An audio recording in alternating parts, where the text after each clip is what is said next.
ආයිබෝන් කියලා පිළිගන්නවා සියලුම දෙනාම සුලක්ෂණ මත්සන් YouTube channel එකට. ඉතින් අද අපි කතා කරන්න යන්නේ කොහොමද කම්මැලිකම නැති කරන්න කියලා. ඉතින් කම්මැලිකම නැති කරන්න පුළුවන් ප්‍රධාන ටිප්ස් තුනක් ගැන තමයි අපි කතා කරන්න යන්නේ. ඉතින් කම්මැලිකම කියලා ගත්තට ඇත්තටම මෙතනදී සිද්ධ වෙන්නේ කම්මැලිකම නෙමෙයි. ඔයාලා වැඩක් පටන් ගන්න යද්දී ඔයාලගේ මොලේ බයයි ඒ වැඩේ පටන් ගන්න. සහ මොලේ විසින් අකමැත්තක් තියෙනවා. ප්‍රතිරෝධයක් දක්වනවා වැඩක් පටන් ගන්නකොට. ඔන්න ඔය හේතුවත් එක්කලා අපි වැඩක් පටන් ගන්නකොට ඒ වැඩේ පටන් ගන්න පොඩි පොඩි උපක්‍රම ටිකක් පාවිච්චි කරන්න පුළුවන්. අන්න ඒ වගේ උපක්‍රම තුනක් ගැන තමයි අද කතා කරන්න යන්නේ. ඉතින් පළවෙනි උපක්‍රමය තමයි 5 minute rule. නැත්නම් මිනිත්තු 5 නීතිය කියන එක. ඉතින් මේකෙදි කතා කරන්නේ අපිට ලොකු වැඩක් පටන් ගන්න ඇත්තටම ලොකු වෙලාවක් ඕනනේ. අන්න ඒ වගේ ලොකු වෙලාවක් අපිට කැප කරන්න අමාරුයි. ඒ කියන්නේ අපි කාර්ය බහුලයි. තියෙන කාර්ය බහුල ජීවිතෙත් එක්කලා අපිට බෑ ලොකු වැඩකට එකපාර කාලය යොමු කරන්න. ඒක හින්දා මෙතනදි කියන්නේ ඒ වැඩේට මිනිත්තු 5ක කාලයක් ලබා දෙන්න කියලා. එතකොට අපි මිනිත්තු 5ක් ලබා දුන්නොත් අපිට පුළුවන් මේ වැඩේ අපි නොදැනුවත්වම දිගින් දිගට කරගෙන යන්න. ඒ කියන්නේ අපි විනාඩි 5කට කියලා පටන් ගන්නදී නොදැනුවත්වම පැයක් දෙකක් දිගට ඇදිලා යන්න පුළුවන්. ඒ කියන්නේ ඔයා පාඩම් කරන්න කියලා විනාඩි 5ක් පටන් ගත්තොත් මම විනාඩි 5ක් පාඩම් කරනවා කියලා පටන් ගත්තොත් නොදැනුවත්වම ඔයාට පුළුවන් පැයක් දෙකක් එක දිගට පාඩම් කරගෙන යන්න. ඉතින් ඕක තමයි 5 minute rule එකේදී කතා කරන්නේ. මේකෙදි ක්‍රියාත්මක වෙන්නේ සයිගානික් ඉෆෙක්ට් කියලා සංසිද්ධියක්. ඒ කියන්නේ අපේ මොලේ කැමති නෑ මොකක් හරි වැඩක් පටන් ගත්තා. ඒක අතරමඟ නතර කරන්න. ඒ කියන්නේ භාගයට වැඩක් කරලා නතර කරන්න අපේ මොලේ ස්වභාවයෙන්ම කැමති නෑ. අන්න ඒක හින්දා ඔයා විනාඩි 5කට කියලා පටන් ගන්න වැඩේ දිගින් දිගටම සම්පූර්ණ වෙනකල්ල මොලේ විසින් ක්‍රියාත්මක කරගෙන යන්න තමයි බලන්නේ. ඒක හින්දා ඔයාට මොකක් හරි වැඩක් තියෙනවා නම් පළවෙනිම දේ මිනිත්තු 5කට හරි මම මේ වැඩේ කරනවා කියලා පටන් ගන්න එක. දෙවනි උපක්‍රමය වෙන්නේ අදාළ කාර්යය කුඩා කොටස් වලට බෙදා ගන්න එක.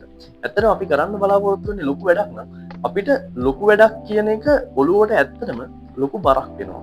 අන්න ඒකත් එක්කලා අපි කියන්නේ මොලේ විසින්ම අර කලින් කිව්ව කතාවත් එක්කලා රිජෙක්ට් කරලා දානවා මේ වැඩේ අපිට කරන්න බෑනේ. මේ වැඩේ කොහොමද අපි පටන් කරගෙන යන්නේ වගේ දේවල් කියලා මොලේ විසින්ම ස්වභාවිකම ඒක අයින් කරලා දාන්න තමයි බලාපොරොත්තු වෙන්නේ. හැබැයි අපි ඒක කුඩා කොටස් වලට කඩාගත්තොත් අපිට පුළුවන් ඒක දිගින් දිගටම කරගෙන යන්න. සාමාන්‍යයෙන් මේකට හොඳ උදාහරණ තමයි ඔයාලගේ සාමාන්‍ය සබ්ජෙක්ට් එකක් ගත්තාම ඔයාලා ඉගෙන ගන්න විෂයක් ගත්තොත් එහෙම ඒ විෂය පාඩම් වලට කඩලා තියෙන්නේ ඒකනේ. ඔයාලා නවකතා පොතක් ගත්තා නවකතා පොතේ සාමාන්‍යයෙන් පරිච්ඡේද වලට කඩලා තියෙන්නේ. ඒ කියන්නේ එකපාරම අපි මේ ඔක්කොම ටික ඉගෙන ගන්න ඕනේ කියලා ගත්තොත් එහෙම ඒ ටික එකපාරම ඉගෙනගෙන යන්න හරි අමාරු වෙනවා. හරිද? ඒ කියන්නේ අපේ මොලේ විසින් එතකොට කැමති නෑ ලොකු වැඩකට එකපාර පුර දෙන්න. හරි. එතකොට ඊළඟට මේකේ තියෙන මනෝවිද්‍යාත්මක පැතිකඩ තමයි අපේ මොලේ විසින් අර පොඩි පොඩි ස්ටෙප් කරගෙන යද්දී කියන්නේ අපි මේ දැන් ලොකු වැඩ පොඩි පොඩි කොටස් වලට බෙදලා තියෙන්නේ. ඒ කොටසින් කොටස අපි සාර්ථක කරගෙන යනකොට අපේ මොලේ විසින් ඩෝපමින් නිකුත් කරන්න ගන්නවා. ඒ කියන්නේ අපිට පොඩි සතුටක් එනවා. එතකොට වෙන්නේ අපේ මොලේ තවත් උත්සාහ කරනවා ඉදිරියට මේ පොඩි පොඩි ස්ටෙප් ටික කරගෙන ගිහලා මේ සතුට ලබා ගන්න. හරි. ඕක තමයි එතකොට විශාල වැඩක් කොටස් වලට කඩාගත්තට පස්සේ අපිට ඒ වැඩේ කරගෙන යන්න පහසු වෙන්න තියෙන හේතුව. ඊළඟට තුන්වෙනි කාරණාව ගත්තොත් එහෙම තුන්වෙනි කාරණාවේදී කතා කරන්නේ අපි අකමැති දෙයක් කැමති දෙයක් එක්කලා මිශ්‍ර කරලා කරගෙන යන එක. ඇත්තටම මේකේදී අපි කරන්නේ මොලේට අල්ලසක් දෙන එක. ඒ කියන්නේ සරලව ගත්තොත් එහෙම අර ඔයා මේ වැඩේ කරොත් මම ඔයාට මේක දෙනවා වගේ කතාවක් තියෙනවා. එතකොට ඕකට උදාහරණයක් විදිහට ගත්ත හැකි අපි පොතක් පාඩම් කරන ගමන් කෝපි එකක් වුණොත් නැත්නම් මොකක් හරි ගියස් කරන ගමන් සින්දු අහනවා. ඒ වගේ උදාහරණයක් ගන්න පුළුවන්. ඉතින් ඕකෙදි වෙන්නේ අර Taman කැමති දේ හින්දා නොදැනුවත්වම අර අකමැති දේ සිද්ධ වෙන එකට. මේකේ මනෝවිද්‍යාත්මක පැතිකඩ ගත්තොත් එහෙම ඒකෙදි සිද්ධ වෙන්නේ අපි අකමැති දේ ගැන ධනාත්මක සිතුවිල්ලක් අපි තුළ ඇති කරනවා. ඒ කියන්නේ අපි කැමති දෙයක් කරනවා ඒ අතරතුරේ. ඒතකොට කැමති දේ සම්බන්ධව අපේ හිතේ ධනාත්මක සිතුවිල්ලක් තියෙනවා.